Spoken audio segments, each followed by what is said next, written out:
While Stanley Kubrick was often guarded about the interpretation of his films, often refusing to comment on what they truly mean, he was actually pretty open about the meaning of A Clockwork Orange, willing to lay out his own philosophy on the nature of the world, saying things like, "The government eventually resorts to the employment of the cruelest and most violent members of the society to control everyone else. Not an altogether new or untried idea."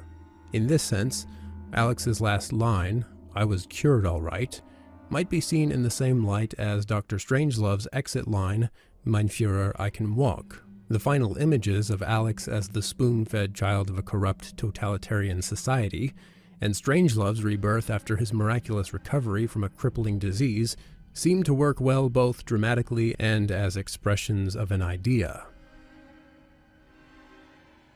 Well, in this kind of world, it's no wonder that there are some who still fiercely oppose the government, or at least the new regime.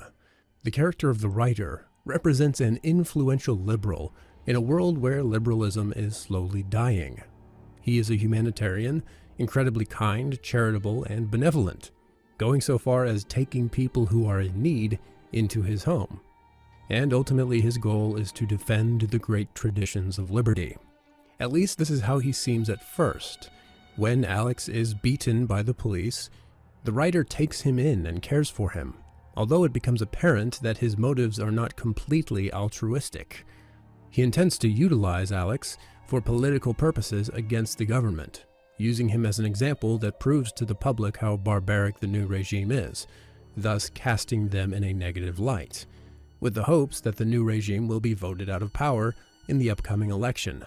This young boy is a living witness to these diabolical proposals. The people, the common people, must know, must see. There are great traditions of liberty to defend. The tradition of liberty is all. Now, in any other dystopian tale, the writer would have all the makings of a freedom-fighting hero, if only it weren't for the fact that his methods aren't as freedom-loving as he might like to believe.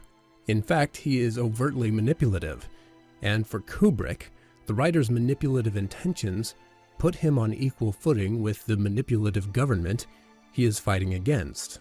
Kubrick said in an interview that, "In the political world of A Clockwork Orange, the minister, played by Anthony Sharp, is clearly a figure of the right. The writer, Patrick McGee, is a lunatic of the left. The common people must be led, driven, pushed," he pants into the telephone. "They will sell their liberty for an easier life." The interviewer points out that these could be the very words of a fascist. And Kubrick responds, "Yes, of course. They differ only in their dogma. Their means and ends are hardly distinguishable."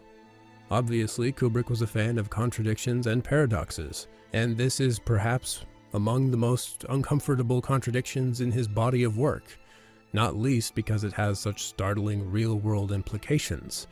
If you are someone who loves liberty, how can you free people who do not want to be free?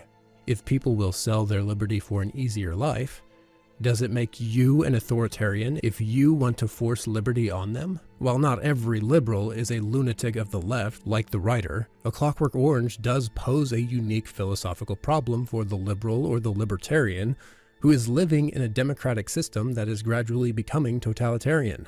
How do you fight for freedom when the people freely want authoritarianism? This question is never really answered. Instead, Anthony Burgess, the author of the novel itself, simply says that A Clockwork Orange is, ominously, the dream of liberalism going mad, and it is a madness for which we are never given a cure. We are simply left with a nightmare of kindness that opens the door to strangers and gets brutally assaulted. A horribly lucid dream of mercy that fights for the rights of criminals, but when the crime is committed against them, they exact a more cruel vengeance.